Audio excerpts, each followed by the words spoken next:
La hipoteca es una figura del derecho que en gran medida es conocida no solamente por las personas que nos desempeñamos en el ámbito jurídico, sino por el público en general. Esto es así porque aquella suele ser ampliamente utilizada en la sociedad, sobre todo por las empresas del sistema financiero al momento de brindar préstamos.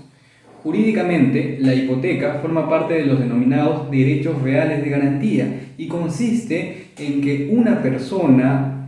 ofrecerá un inmueble de su propiedad, ya sea una casa, un departamento o un terreno, como garantía del cumplimiento de una obligación, por ejemplo, de un préstamo bancario, sea otorgado en favor de esa persona o de un tercero. Es así que, si llegado el momento el deudor no cumple con su obligación crediticia, el acreedor quedará facultado a procurar el cobro de la creencia mediante la ejecución de aquel inmueble que fue dado en garantía hipotecaria.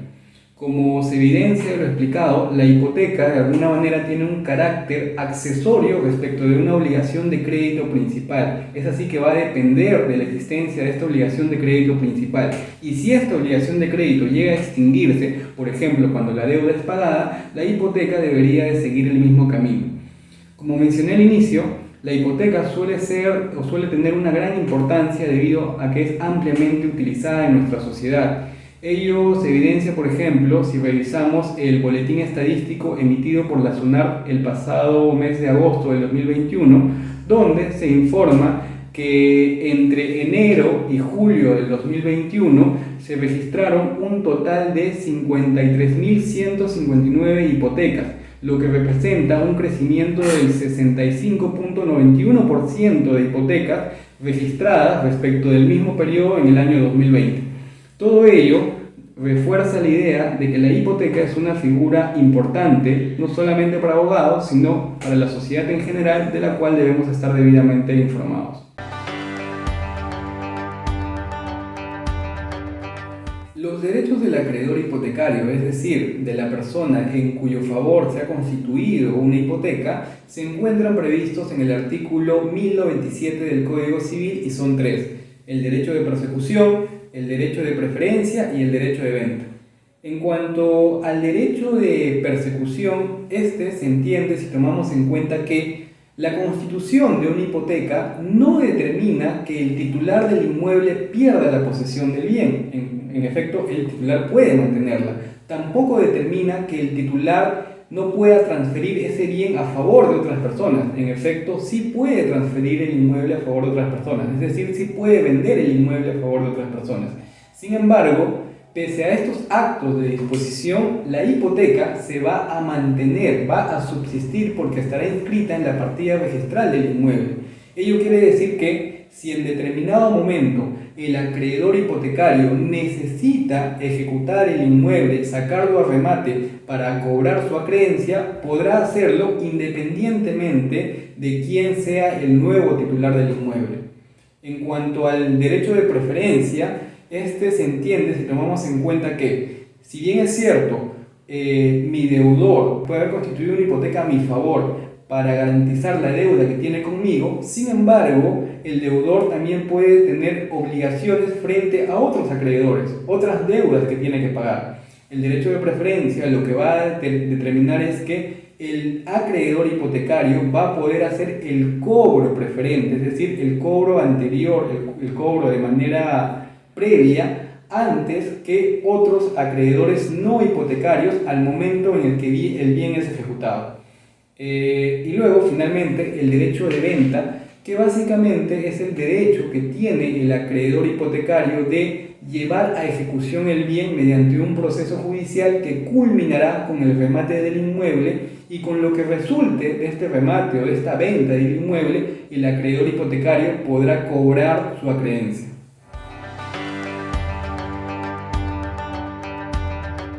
La caducidad de la inscripción de la hipoteca o caducidad de la hipoteca es un tema respecto del cual se puede hablar mucho. En principio, la posibilidad o el supuesto de poder levantar una hipoteca por caducidad es regulado a partir de la ley 26639, que se publicó el 25 de junio del año 1996. Esta ley, en su artículo 3, establece que la hipoteca, y además de otros gravámenes, la inscripción de estos gravámenes va a poder ser levantada en la medida de que no hayan sido renovadas por un plazo de 10 años desde que se inscribieron.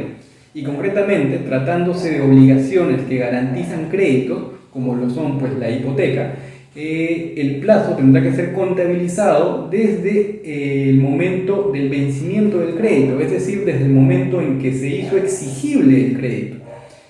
Para entender esto vamos a recurrir a un ejemplo.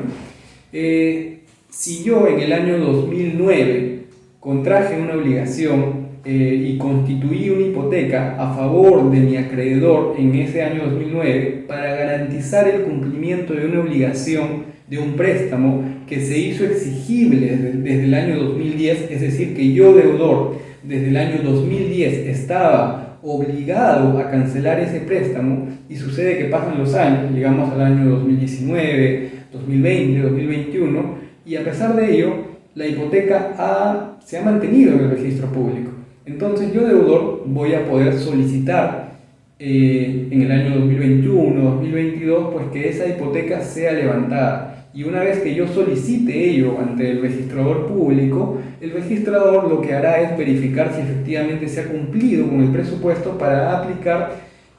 la caducidad de la hipoteca, ¿no? Y para ello contabilizará pues si han pasado el plazo necesario desde que la deuda se hizo exigible, en este caso desde el año 2010, y verificará que efectivamente al 2020 se ha cumplido con el plazo previsto por la ley y procederá a levantar la inscripción, es decir, el asiento de la hipoteca del inmueble, ¿no? ¿Qué pasa si en el mismo ejemplo yo contraje la obligación con una empresa del sistema bancario, con un banco? ¿Puedo yo solicitar el levantamiento de la hipoteca una vez que se haya cumplido el plazo de la norma? Bueno, de poder es posible, sin embargo esa solicitud no sería exitosa, sería denegada, toda vez que mediante la ley de bancos, en su artículo 172, se excluyó la posibilidad de aplicar la figura de la caducidad de la hipoteca respecto de las empresas del sistema bancario. Es decir, que las hipotecas que se encuentran constituidas a favor de las empresas del sistema bancario no van a poder ser levantadas por una causal de caducidad pues regulada en la...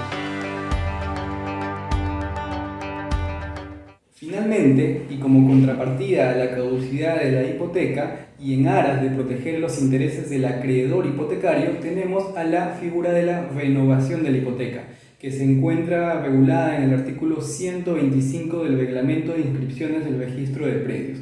En esta misma norma, en este mismo artículo, se hace la precisión de que no será posible acceder a la renovación de la hipoteca si para aquel entonces ya ha operado la caducidad de la hipoteca. Esto quiere decir que si es que yo, acreedor hipotecario, quiero valerme de la renovación de la hipoteca, necesariamente tengo que hacerlo antes de que opere la caducidad de esta. En la misma norma se hace la precisión de que el acreedor hipotecario, para acceder a la renovación, deberá solicitarlo mediante una declaración jurada certificada donde manifieste que aún la obligación garantizada no se ha extinguido, es decir, que aún no ha sido cancelada. Con un ejemplo puede entenderse mejor esto, ¿no? Si es que nosotros, o si es que yo, acreedor, en determinado momento pues otorgué un préstamo a un amigo, un conocido o un familiar, y en garantía de esa obligación, el amigo, conocido, familiar o mi deudor ha constituido una garantía a mi favor, una hipoteca a mi favor, y pasado el tiempo, cuando ya la obligación es exigible, vemos que nuestro deudor no cancela esta, pasa un año, pasan 2 años, pasan 5 años. Yo, como acreedor hipotecario diligente, lo que tengo que hacer es que antes de que opere el plazo de caducidad, solicitar la renovación de la hipoteca ante registros públicos, ¿no? A efectos de cautelar mis intereses, y que yo pueda tener un respaldo hasta el momento en que decida, pues en todo caso, si es que mi deudor no me paga, llevar la cobranza a la vía judicial y ejecutar la hipoteca. En fin, de todo lo que ha sido materia de respuesta a estas interrogantes, lo que podemos decir o recomendar es que en todo momento, más allá de verificar la información por nuestra cuenta, a la cual obviamente se puede acceder fácilmente, siempre es necesario tener en cuenta o recurrir a una asesoría especializada, a una asesoría legal, porque ello nos permitirá tener un contexto general donde se evalúe el escenario completo, todos aquellos factores a considerar para el caso en particular.